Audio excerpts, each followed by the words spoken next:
abiri hagati yabo isezerano riri hagati y'abantu babiri noneho biriya tubona byo kugaragaza ibimenyetso bagiye murenge bagize gutya biriya ni ibiza nyuma ariko isezerano rije aba baririmo rero ahantu numvishe biza bibaye nk'ibingora kubyumvaho ni ukuba uyu mugabo afite umugore w'indi w'isezerano ntabwo mbizi niba baragiye muri divorce cyangwa se niba bakiri kumwe nabo byose donc irya garase rigiye kuba irya kabiri ariko byanga bikunze bose bagasezeranya ariko icyo ndi kuvuga turi kwivugira kuri uyu muntu nkanjye wihoreye ndamutse ngiye gushaka undi mugabo mu divorce bashobora kuba batandukanye bo ubwabo ko Aburahamu ajya kuryamana na Hagayi byari ibyabo na Sara na Hagayi Ishimayeli ntabwo yari abirimo ngo icyo bapfanaga n'icyo bapfaga ibyo birabari ariko Imana yarengeye Hagayi yarengeye Ishimayeli uyu mwana wavutse muri iki kintu ni umuziranenge imbere y'Imana aramutse arize ngo mana kubera ko bimeze bityo ndetse ishuri ashobora no kutiga kubera wenda impamvu ariko ntazabura gusaza yumva ko atize kubera mukase ese reka nkubaze Bobo utekereza ko uwo ari iki kibujyanye cya danger kirenze icy'abandi abo bagore babyaye izo mbyaro zose ubu haje igitangaza cy'umuntu udasanzwe ufite isezerano ugiye kubahika wow congrats wanjye twasenga Imana koko byabere mu bushake bw'Imana Imana ibihenzira ikintu ngewe ihore nzahaguruka kujya gukora abantu bakamvugiriza induru Mana yo mu gihugu cyo nzabanza nongere nsubire gusenga abyumvishije kugira ngo koko Imana inkomeze no muri cyagiye indinde kwirwanira uko ushobora guhaguruka kujya gukora ikintu nk'umuntu agahagurukana amagambo menshi agatuma nawe uvuga ibintu utagombaga kuvuga rero iyo bari kuvuza induru ariko ari mu gihe cyawe kuko uri kumwe n'Imana Imana iguha guturiza muri za nduru ugatambuka uba ufite amahoro mu gihe cy'intambara rero iyo ari mu gihe cya donc iyo nta Mana ihari induru zigahaguruka nawe uvuga amatakaragasa wabyumvishije rero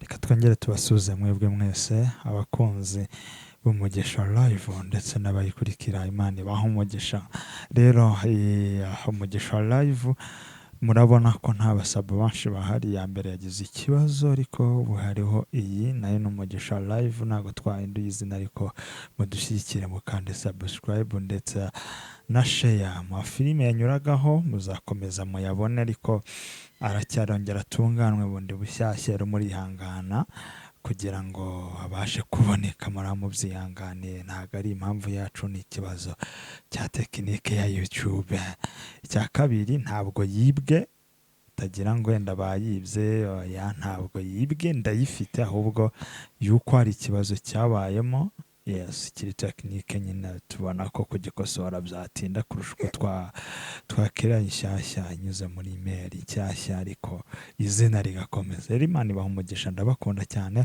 ntangira mvanga Imana ibishimisha ibyishimo biruta imyaka mwabarijwemo kandi Imana ibashumbushe iby'inzige zari ese abantu mwumviye iyo nsuhuzanyo muyakira gute mumbwire muri komante nimba ibanezeza cyangwa ahindure nta wundi rero ni Bobo ni Bobo rero dushima Imana kugira ngo twakire umutumirwa wacu mu Imana yacu turagushimye turaguhimbaje uro kwizerwa n'indi Imana ihwanye nawe umugisha duhabwa nawe nta mubabaro wongeramo kandi isezerano duha turiheshwa n'umugisha washyize ku buzima bwacu ngo bana natwe muri iki kiganiro tuyoborwe nawe mu izina rya Yesu Kristo twese tuvuge cyane ngo amen njya numva ngo mu rusengero ngo tuvuge ngo amen aho rero uvuge ngo amen bivuze ngo bibe bityo hano muri studio rero y'Umugisha Live sindi njyenyine ndi kumwe nande nitwa Ihore Sandrine umukobwa ndamuvuga butumwa bwiza bwa Yesu nawumaze agakiza keza k'Imana Imana ibaha umugisha ku Mugisha Live kabiri Imana ibaha umugisha Ihore Sandrine akaba ari umukobwa ukaba umusore ukijijwe anyureho mu nimero umusore ukijijwe anyureho muhe nimero akunyureho muhe nimero Mana yanjye gusa bagucaho bose waziba cyane kuri aya akijijwe rega natwe tugira amazi abakijijwe rega ni benshi ntabwo uzi ko abantu benshi bakijijwe akijijwe uri mu isezerano ry'Imana kiretse cyangwa singira uwo nzi cyangwa singira uwo nzi ntabwo dutinda iyo bavuze isezerano n'umugisha bihurira he? isezerano riba isezerano kuko warisezeranijwe, hanyuma umugisha uba umugisha kuko wawuhawe. rero isezerano ntaho ritandira n'umugisha kuko uba ugize umugisha ugasezerana. ni ukuvuga ngo ni ibintu bibiri bisa naho byagendana, kuko ugize umugisha arasezeranye, usezeranijwe nawe aba agize umugisha. mbese umugisha ni icyo wakiriye? no, ntabwo umugisha ari cyo wakiriye gusa, ushobora no kuba n'ikikuriho, ushobora no kuba n'ikikurimo. ndaguha urugero, feva y'Imana ni umugisha ukomeye kuyigira, yego, kandi ntabwo uba uyifite ngo ibe tangible, ibe ifatika, ariko ibikuriho. yego. rero umugisha ashobora kuba ari ikintu gifatika cyangwa kidafatika, ariko akenshi umugisha w'Imana ntabwo ufatika, ntabwo tuwubonera mu bintu bigaragara bifatika. isezerano ni icyo usezeranyijwe ariko kitaraboneka. isezerano riba isezerano igihe ni ukuvuga ngo ni agreements, ni ibintu, ni ikintu kiba hagati y'abantu barenze babiri mucyumvikanyeho, mwese mukagitwara muri angle imwe bitewe n'uko mwabyemeranyijwe. ntabwo ntinda nk'uko ubibona, hari inkuru iri gutureninga cyane ivuga gute? ivuga ku muhanuzi mugenzi wawe witwa Grace. ni amahoro. sibwo ntabwo urayibona? urumva ibyo uri gutekereza sinabimenya, wasanga ari ibindi ntekereza. afite ubukwe kuri 14 z'ukwa cyenda. Akisosi yaguyemo inshishi yamvuga kuri iyi mihanda. haje kugaragara ko ubukwe afite ari umugabo w'abagore barenga 10, 20, ufite abana barenga 22 tumaze kumenya ubu. abana 22? ariko akaba agira n'umugore w'isezerano. none se ntabwo ubwo Grace ntabwo muzi n'uwo mugabo bazabana, uretse kubabona kuri social medias ntabwo nari nahura nabo live, ariko ndibaza uwabimenye ko abo bantu bahari ni Grace cyangwa ni abantu? haje abagore bari declare ntese n'ibyo ukurikira Ihumure TV urebe inkuru ziri hano hose. yewe ndatangaye. kubimenya, kuba bivugwa cyangwa kuba baragerabimenye, sinzi icyo byahungabanya ku mibanire yabo bombi, kuko hari amasezerano bagiranye ubwo y'urukundo rwabo n'uburyo bazarutwara n'aho bashaka ko rugera. ariko ahantu numvishe ndashobora sinjya mvuga ubundi ku bantu, nomare nta nubwo mbikunda kuvuga ku bantu, kuko dufite ibintu byinshi twavuga. dufite Yesu twamuvuga bukira bugacya, tukazarinda tuva no mu buzima mu mubiri tutanarangije kumuvugaho kuko aragutse. kuvuga ku muntu numva numva ari sinabikunda, ariko wenda ntabwo byakuraho kwanariza ku nkuru zihari mu gihe bibaye ngombwa tudaciye n'imanza.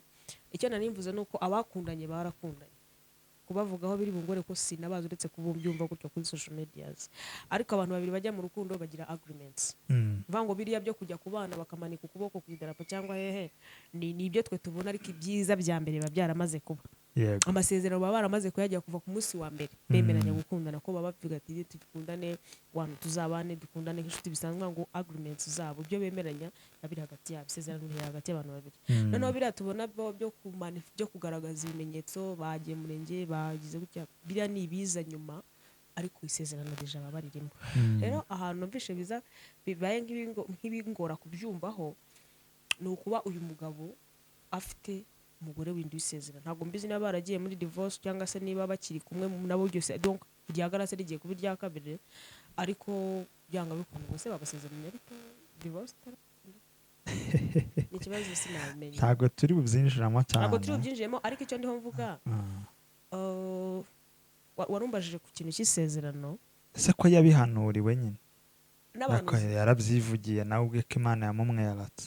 ese yakumwereka umugore umugabo w'umugore ntabwo tuje gukritika ku byahanuwe cyangwa ku byo Imana yamubwiye, kuko imiganje ntabwo nari mpari, ahubwo turaza kuza kureba ese icyo wakita umugisha. ndashingira ku bintu utangiye umbajije ku mugisha n'isezerano, ndakubwira ngo ku bwanjye nshingiye ku byanditswe nsoma umunsi ku munsi, Bibiliya irambwira ngo umugisha Uwiteka atanga ntabwo yongera mu mubabaro.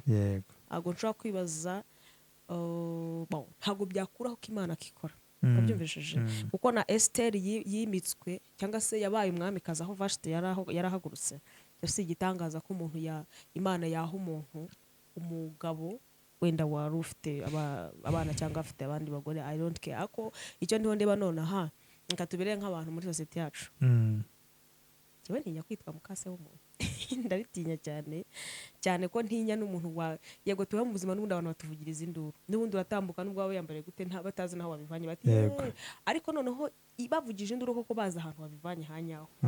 Uyu munsi wa none umuntu ashobora kujya kubana n'undi wenda nk'abo bagore niba ari bangahe sinibuka umubare uvuze ariko ari benshi, nk'umwe akavuga ati uriya mugore ahantu yiryamye n'igihe wakabaye mparyamye, cyangwa se tureke n'abagore, abana burange ntinya abana cyane kuruta ba mama wabo cyangwa se kuruta ababyeyi babo, kubera ko abana ntago mujya gusezerana bya bindi byanyu byo mwakoze ntago abana bari bahari, tujuru abana baba bari victime.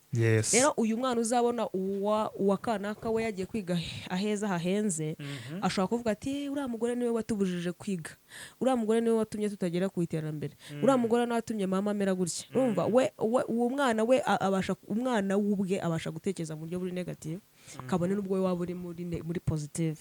Ariko tureba ingaruka, njye ntago njya nkunda ibintu by'induru, kanjye ubwanjye kanwa kavuga ntago nakemera umugabo w'umudivorce, kubera ko abafite ibintu byinshi bimeze nk'imigozi imuziritse. Amarira y'umugore uryamye hariya wanzwe badivorishije, amarira y'utwana dusigaye hariya hanze turi aho tutazajya tubona urukundo rw'umubyeyi watwo igihe cyose, nanjye uje kwitereka mu rugo rushyashya wenda hamwe n'umugisha w'Imana, ariko imibumbo yabo n'ubugambo sinzi niba ari uko ntakunda ubuzima burimo induru nyinshi simbizi, ariko abaye ari umupfagabo yarapfakaye wenda simbizi. Icyo nari mvuze ni iki, uyu muntu naza kuza akajya muri runo rugo, turabivuga nk'abantu, ese sosiyete irabyakira gute? Kuko abantu bose ntabwo bemera ko Imana ivuga, hari abajajinga bitewe n'umuco cyangwa bitewe n'imyumvire yabo mbere yuko tuvanga Imana yavuze. Ese koko iyo Mana niyo yavuze? Ntabwo tugiye kubijajinga kuko abantu baze kuza kunyumva neza. Natanze urugero ko bibaho, hari igihe Imana ishobora kubyemera ko umuntu ajya gushakana n'umuntu bitewe n'uko wenda abandi bagaye, ntabwo urugero rwa Vashineste. Hanyuma ikindi kintu ndi kukubwira, ahantu none ngiriye ubwoba kuri ibintu by'Imana umuntu bisaba kubigendamo gake. Nigize nsoma Bibiliya inyereka Aburahamu munsi yatindaga kubona umwana, akajya kuza kumushugurika kuri Hagari, yari ishoreke niko birivuga. Ariko mbona umunsi umwe Imana imbwa asenda umugore ishoreke donc asenda ishoreke, yahagurutse mu rugo kwa Aburahamu aragenda agera ahantu mu butayu, none hagezeyo inyota iramwica, iramwisha arakubitika. Imana ntabwo yigize igirira impuhwe Hagari, ahubwo yazigiriye Ishimayeli, kuko yarebye ku ruhande ahita abona iriba riri aho ngaho aragira. Icyo nari mvuze rero, aya marira y'uyu mwana uko Imana iha agaciro abana, ngo nabivuze hejuru ko ari victime, aba ari innocent, ariko niba Imana yaravuganye nawe sava, bizamuhire, kandi nabwo niba ari n'amarangamutima nabwo bizagaragara, kuko isezerano ry'Imana rirasohora. Ni ukuvuga ngo uko byagenda kose riraramba, kuko ibindi umuntu ashobora kwicara akavuga ngo Imana yarambwiye kandi ari amarangamutima. Nkubwira ahantu Mikaya yahanuriye, nkubwira abahanuzi bari bahari bari bagerageje kuvuga ngo Imana yavuze, Mikaya akaza ari umwe wenyine akavuga ngo no, Imana imbwiye ko uzatabara kandi ukagwayo. Babyumvishije, yari umwe wenyine, kugira ngo abantu benshi kuvuga ngo Imana yavuze ntabwo bivuga ko ariyo yabivuze. Aha rero reka tubitega amaso, nubwo ngenda nabaza ariko ubwo tuzabibona. Ese tuva kuri Grace wenda tumuva ikibazo cyanyuma, aramutse ari nka mukuru wawe cyangwa murumuna wawe, ukamenya ko bibayeho bimugendekeye kurira kuri mugabo, wamumotiva gukomeza kumupushinga kumusanga?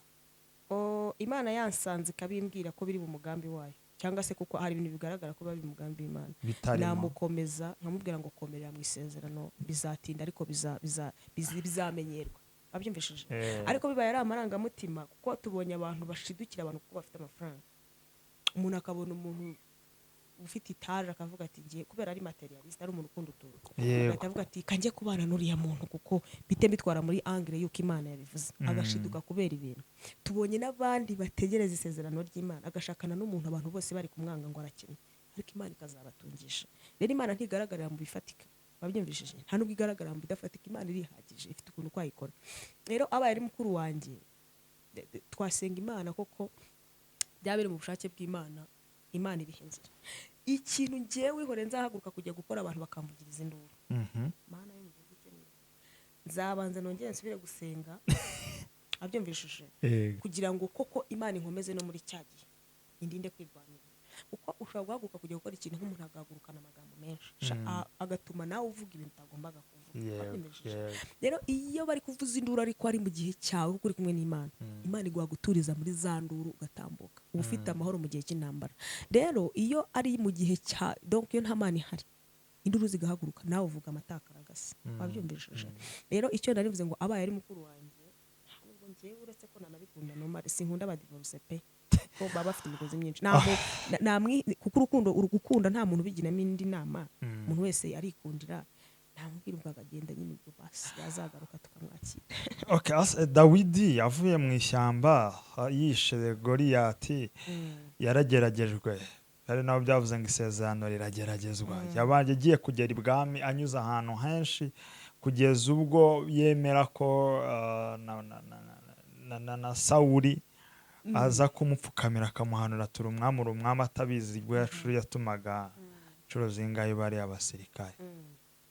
Ese biramutse ari isezerano ry'Imana kuri Garaso na Efuremu, erega ntawe byanze, umugore we mukuru isezerano ryaba ryarayobye, isezerano rirayoba. Hari ba mama bajya kutubyara, yewe abantu bagiye bananyihangana, ndi umuntu uzako sinkunda kuvuga ngo Imana iravuze. Niba hari n'ikintu kimvuna kivuga no kuvuga ngo Imana iravuze, biza mbivugaho ndakubwira ngo hari igihe umuntu avuga ngo Imana iravuze ugashaka ahantu ivugiye, mvuga ko niyumvisha ugashaka nk'ahantu Imana ivugiye ukahabura, ndiyumva mibi. urabimvishije ngo niba hari Imana iteye ubwo birenze uko tuyitekereza. Rero Imana si radiyo ufungura hariya ngo iravuze. Wabyumvishije? Ndahatinya cyane, hari ahantu hatinya cyane. Impamvu mbivuze gutyo, yaruvuze ngo ibya Dawidi, wabyumvishije? Ndumva aribyo waruvuzeho. Yarageragejwe ariko agerayo. None kuri uriya nawe ko habayemo ikigeragezo murusha, isezerano rya mbere ryaba ryarayobye. Abantu baze no kuza kutwumva, njye sinamuzenda ngo naba ndi kumurwanya cyangwa naba ndi kumubangamira, simbazi pe bose. Ariko abaye ari isezerano ry'Imana, uko nguko uri kuvuga ngo riragerageza, uko nguko uri ngo Imana yaravuze, ntabwo tugiye kuyirwanya ngo ye gusohoza icyo yavuze. Wabyumvise ko ntabwo tubizi niba ariyo. Kandi ikindi yaba atari nayo, hari ibintu bikemurwa n'igihe Imana itavuze. Tegereze kuri 14. Wabyumvise? Oya, si ikibazo cy'igihe kuvuga ngo ni date de mariage, ahubwo kuramba kw'isi kwacyo. Ndaguha urugero rwa Sawuli. Abisirayeli bigize basakuza baravuga ngo Mana dukeneye umwami, gute twayeho twe nta mwami dufite? Okay, Mana yavuga iti wow, bakeneye umwami. Sawuli ahita yima. Wabyumvishije? Yimye mu bushake bw'abantu, ariko ntabwo yigize yima mu bushake bw'Imana. Wabyumvishije? Kubera uko bari bashakuje, yarimye nyine kugira ngo Imana ibashe guhosha urusaku rw'Abisirayeli. Manda ye nta garanti yagize, usanga yarayoboye imyaka mike cyane, Imana iri mu ruhande rwe. Imyaka yose yayoboye myinshi, ahubwo agaragara mike imbere y'Imana. Wabyumva ibyo ndi kuvuga? Hanyuma Dawidi wimye mu bushake bw'Imana, ingoma ye yarogeye, Imana irayikomeza, kandi amateka yiyanditse na n'ubu turacyayavuga. Tuvuga inkuru za Dawidi tukuvushaga ndabyaje. Wabyumvishije? Ntabwo ari ikibazo cyo kuvuga ngo ni igihe komutera, ahubwo garanti ibintu by'Imana biraramba. Wabyumvishije? Imana ibasha gufata umugore w'imyaka ubyaye abana 6 igahita ishyiramo agakuba, ikazana Sandrine utarabyaye, igatesha wa mugabo wa mugore ikamuma. Ntabwo nzi, simbizi, njye sindashaka baze kuza kunyihanganira, wenda n'urugero rwanjye mu mwuka ndacyari hasi, simeze nk'abasaza n'abakecuru badukuriye, ariko njye nzi ko Imana yubaka ikomeza ibiriho, gusa iyo igiye gusenya byose. Ahangaha nta kintu ndi bubivugeho, niba ari Imana yabivuze agenda ahirwe, ariko niba nizere ko atari amarangamutima yabashutse kugira ngo wenda babashe hari abantu bakora ibintu kugira ngo bapingane n'abandi, nawe babone ko hahiye, nawe babone ko hagurumanye, nawe abe trend cyangwa se donc nawe mbese Imana ituritse ikintu. Hari amakora asatse ngo Imana igiye guturitsa ikintu, ngo Imana iraturitse ikintu. Hari abantu baba bashaka ko Imana ikora kugira ngo abandi babone, bazabona, bazumva. Okay, niba ari Imana koko nukuri bashyigikire. Simbavuzeho sinabatinze, ariko urakoze cyane yaba ari Sandrine. ikibazo gikomeye nta Mana irimo. Urakoze cyane. Ngo ari amarangamutima. Isezerano rirageragezwa. Ese reka nkubaze Bobo, utekereza ko uwo ari iki kibujyanye cya danger kirenze icy'abandi? Abo bagore babyaye izo mbyaro zose, ubu haje igitangaza cy'umuntu udasanzwe ufite isezerano ugiye kubahiga. Wow, congrats. Sandrine, isezerano rirageragezwa. Rirageragezwa naryo ubwaryo riragerageza. sinsinzire kuko naba mbizi neza cyane. abandebera inyuma bambona ngenda ntago bamenya uko bimeze ariko ngiye wakoze iki kintu ninjye wabuze uko bimeze uranyumva n'uyu muntu rero kuvuga ngo ngiye kugira gutya kugira ngo bizagende gutya ni uzi neza azumva neza ingaruka z'ibintu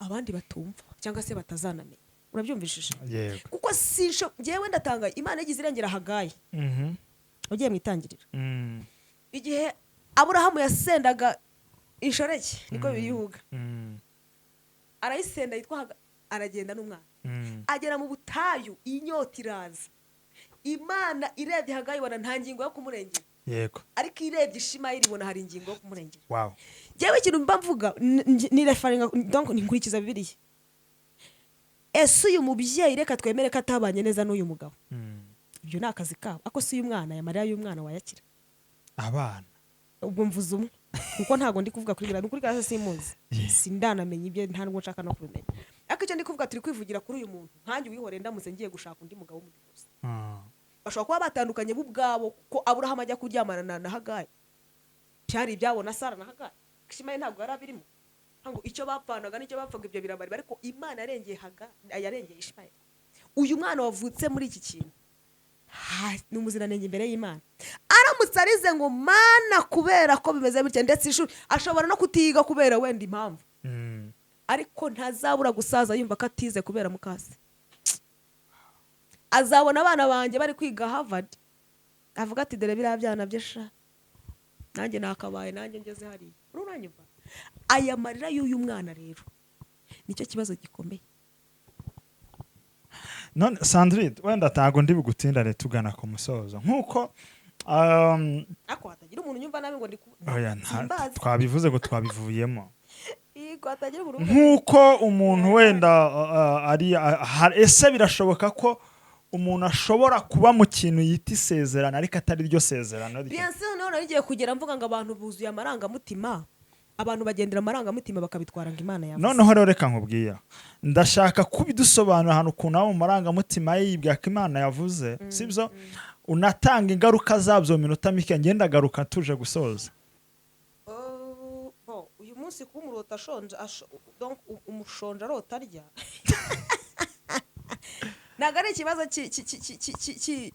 cy'inzara ahubwo ikibazo ni icy'umushonje utahagurutse ngo ajye kuyirwanya ahubwo we arijana arimo ararota ubu dufite umuntu ushobora kuba no kugira ngo ajye guterura itafari byananirana ariko akaba ari kurota kujya kwiba range cyangwa se uburyo yayigenda amatanga n'abanutse ngo kuki naje mu itangazamakuru ibyo ni affaire zawe rero icyo ndiho mvuga amarangamutima yisha abantu ubu umuntu bwarabuze ibi ndi kukubwira ni bake babitekereza nanjye sindi intungane atagira umuntu herebuye sindi intungane ako kugira ngo mbere yuko abantu bajya gukora kugira ngo babanze batekereze n'ikibazo gikomeye ahita areba ikanzu y'umweru azambara agahita areba imbaga y'abantu izaba iri kumukomera bashya ko ntarebe nyuma ya kanzu y'umweru gishobora kuza ese uwanze abantu 20 uwanze umuntu umwe hariya ariko uzi kujya gusaba umuntu ukamukwa mu byaro wenda ko no bivuna ndabizi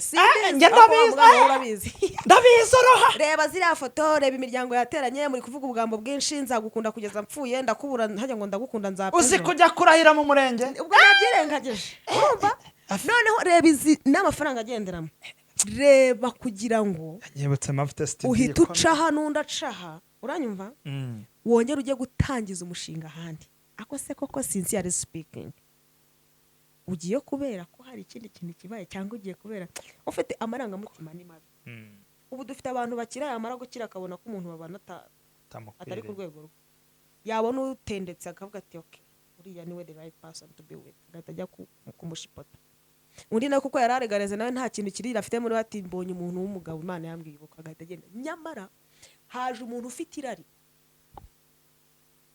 ntago haje umuntu ufite isezerano nawe nahagera bizanga nkuko uwa mbere byanzwe uyu muntu ni umunyerari nabona utendetse kumurusha nawe azagenda wabyimeshije niba munakubwiye ngo isezerano ni ikindi kintu abantu batandukanye isezerano n'amarangamutima hari ibiba kubera ko twensistence usome ibyanditswe byera abisirayeli bashatse umwami bararira bati turashaka umwami Imana itiye okay Sawuli abarimye yimye mu isezerano ry'Imana cyangwa yimye mu marangamutima y'abantu n'amarangamutima urakoze cyane. Mu gihe cy'amarangamutima y'abantu byararambye cyangwa ntibyarambye? Mana ntayari yayoboye imyaka ingaya. Ariko mu gihe cya Dawidi kuko byari mu bushake bw'Imana n'amateka yari yanditse akomeye cyane, ngo na n'ubu icyubahiro cy'Imana turacyakizamura kubera Dawidi. Ngo ikintu cyose cy'amarangamutima gishobora kuba bitewe n'igihe Imana ikemera ko kiba, kuko Imana ntabwo ihatiriza. Urabyumva? Ntabwo Imana izaza ngo ifate umuntu ngo amafanta mwari kunywa mu bukwe ngo kanyampindure ngo amazi kugira ngo ubukwe bupfe. Ntabwo yari Imana. Izabireka bibe kuko ibintu byose bitelegramye kandi biprogramye no mu gihe. Hari ibiba ubu mu gitondo burakizuba rikarasa, kuko Imana ntabwo ibyuka mu gitondo ngo ngiye gukanda buto ngo izuba biri programme biri na telegramye. Ariko ngo niba ni kumweruza uzuma kwa kari kuzuba, kuko ni season. Hari ibintu biba kubera igihe wahatirije biri bube nta kibazo, ariko manda yabyo na garanti niho hantu bitegera. Ibintu by'isezerano ry'Imana riraramba, ariko ibintu bitari isezerano ry'Imana ntabwo biramba. Rero mbone no kubwira umuntu ufite isezerano nsome by'Imana. Hari umuririmbyi nabahe baririmbye ngo ufite isezerano ry'Imana bihangana, ndayikunda cyane, reka gushidikanya nisaso. Imana ntabwo ari umuntu ngo ibeshye no mu ni mukubara. Reka dusome ku Luka igice cya mbere umurongo wa 37 haranditse ngo kuko ari nta jambo Imana ivuga ngo rihere. Iyo ni confirmation ikintu cyose kivuye ku Mana gisohora. Ni Mariya marayika yasanze amubwira ati igihe kizagera utwarinda usame. Mariya azana sababu ndisugi ati oya bizaba kuko ari nta jambo Imana ivuga ngo rihere. Ngo isezerano ry'Imana ntabwo waricira inzira, byo ubwaryo gishakira inzira. Ntabwo ubwira Imana ngo uzaca. Niyo mpamvu navuga amarangamutima. Umuntu abona umuntu utendetse ikofi cyangwa ufite konti byibushye bagahita bagasha ibyanjye bizaca muri uyu pe, n'ikimenyi Imana yambwiye ko izama umuntu ufite amafaranga. Ayibonye nyamara ntahita amenya ko ishobora no kuzana umukarani uhetse isezerano ryo kuzatunga agatunga kandi bikazarama. Ntabwo nyumvishije. Ngo twebwe ibyacu ni amarangamutima. Ni ukureba ibya none. Imana yambwiye ko izama umugabo ufite amafaranga, ariko ntabwo wigeze yibaza azaza muhe buryo amafaranga azayabona gute, azaba afite muhe buryo. Ubu dufite abantu bari muri iyi mihanda bagenda basakira mu bigaragara ariko babatunze. Nanjye ndimo. Dufite abantu ubu nkanya ushaka kumbona ntaraba mariye, ariko ndi mariye mu buryo bw'umwuka, kuko isezerano ryo gushaka ndarifite, ngomba gushaka. Niba ngo wowe urandeba ukavuga ati ntarashaka, nyamara ijuru ryanzuye ko nzashaka, bivuze ngo iryo sezerano ryo kuba married ndarifite. Ubu rero dufite abantu bahetse amasezerano yo gutunga badatunze nonaha, ariko Imana ibara nk'abatunzi kuko ejo bazabatunze. Rero urumva nk'uyu nguyu uhuye n'uyu muntu umeze gutya ahita avuga ati uri uparitse range. Ni uko nyikunda, nkunda range rover. Uvuga ati range arayiparitse, okay n'ubundi nayo ifite isezerano ry'uko ntazagenda n'amaguru. Ariko ntabwo wayibajije Imana ngo nzagenda n'amaguru, sinzagenda n'amaguru muhe mwaka. Uranyumvise? Rero nta jambo na rimwe Imana ivuga ngo rihere. Y'abantu badukurikiye babyumve, cungana n'isezerano ry'Imana ufite urebe n'ibintu biri kukugerageza. Biravuga ngo hamwe n'ibitugerageza Imana izarucira kanzu. Ngo cungana n'ibintu biri kukugerageza, ucungane n'ibintu uri guca mu bikomeye kwawe. Nicyo kiguhaye kuzaba umuntu ukomeye. Ariko nubona ibintu biri kuza bibriya byiruka. Toujours les tonneaux vides murabizi nizo zirangira. Ibintu biza bihimanga, ibintu byose bishashagirana na zahabu, ibintu bya byiruka biri so fast. Nta Mana ibi birimo. Ubundi abahanga baravuga ngo mbere yuko haza original abanza kuza pirate. Sandrine urakoze cyane, ariko uratwemera ngiye wenda kubaza ikibazo nsubiza yego oya. Utwemereye ko utubwiye dushuriye yuko umuntu ashaka kuba muri pirate yibwiraga ko original. Ese birashoboka ko umuntu amenya ko afite pirate? Birashoboka ko yayisohokamo akategereza original? Biracyashoboka? Biba bigishoboka? Rero hari ibintu bidakosoka. Sorry ntabwo ikuraho story. Ayibe mate muri pirate. Sorry kukubwira kugukandagira ngo sorry bobo ndagukandagiye, ntabwo bikura ko ndagukandagiye. Sorry ntabwo ikuraho story. Nuvuga ngo hari igihe biza ari nyuma y'igihe. None se reka nkubaze, umuntu wasambanya akabyara ku myaka 15 n'itandatu n'irindwi. Uyu munsi akaba ari uwo bita umufiyemera. Nese uyu mwana azamwica kugira ngo yongere yisubize ubukobwa ngo batamenya ko n'ubundi byanditswe kuri umufiyemere period. Tegereza Imana. Ngo nuzakujyana azakujyana azi neza ko hari igihe wigize kubyara. uranyumvishije rero kuvuga ngo umuntu ngo wafashe pirate ngo azaba hate ihanganire muri ubwo buribwe niwe wabwikururiye ahubwo usaba inema yo kwakira situwasiyo udashobora guhindura ntanego umugisha none se reka nkubaze njyewe rero abantu si wowe wambwiye ngo tuganire siko mvuga ibintu bigora abantu benshi kubyumva bumva binashaririye kuko this time niba usambanye ukarwara sida may God forbid nta nubwo nanzi ko urwo rugero ndivuruzanye Imana iri bukubabarire ariko sida ntiva ntabwo iri buveho sorry ntabwo iri bukureho story uranywa ikinini urakimira mu gitondo na ryari sinzi ngo wabinywa asanga na ryari ariko icyo biri kose urakimira rero sorry ntabwo ikureho story nabyumvishije niba rero utunze nabo ugatwara pirate original yari iri hafi pirate yawe Imana iri buyiremere indi original yawe irahita yikatisha kuko wabonye Imana yabonye ko nta kwiha itonde sezano rirayoba ntabwo ariyo mbese nkubwira aka kantu kubera ngo nkubwire ko ritayoba gira twisoreze twitahire ntangiye gucanganyukirwa uzi umuntu witwa Hana uzi ko abana ba Hana banditswe donc Hana yaranditswe Samuel arandika ko nisezerano nabyumvishije ako abana ba Penina wawubazi wenda utagiye mu bintu byinshi bya teori twabona benshi ntago bagiye ntabonze turebe Bibiliya none umuntu wese afite yaso ntago bagaragara rero Imana ntiyobye isezerano ahubwo iraririnda ikarinda n'uwo yarivuzeho muri uko kurinda uwo yarivuzeho rero hari igihe muri uko kumurinda imuhanikiri buririnde nimbuzi iki watanga bari kwegera gufata pirate kandi nibareke mutegereze igihe cy'Imana babwire rwose nanjye ndimo musigeho bakobwa musigeho basore musigeho mwabagabo mwe musigeho hari n'abata original bakajya gufata za pirate koze byo kutabimbaje ari kumwe n'uwisezerano akoma kuberi zo hanze sama pirate se ari gusiga isezerano mu nzu akajya gushaka izo hanze za pirate musigeho nta jambo Imana ivuga ngo rihebe icyo yavuze no kugikora izagikora ariko Imana itanga imbaraga zo kwihanganira muri situation kugira ngo isezerano ribasohoreho kandi Imana itanga imbaraga zo kwihanganira mu isezerano kuko riragerageza ricisha ahantu hakomeye ariko reka mvuga aka kantu gatoya ibintu Imana itubuza donc ibyitubwira tubirindisha ibyitubuza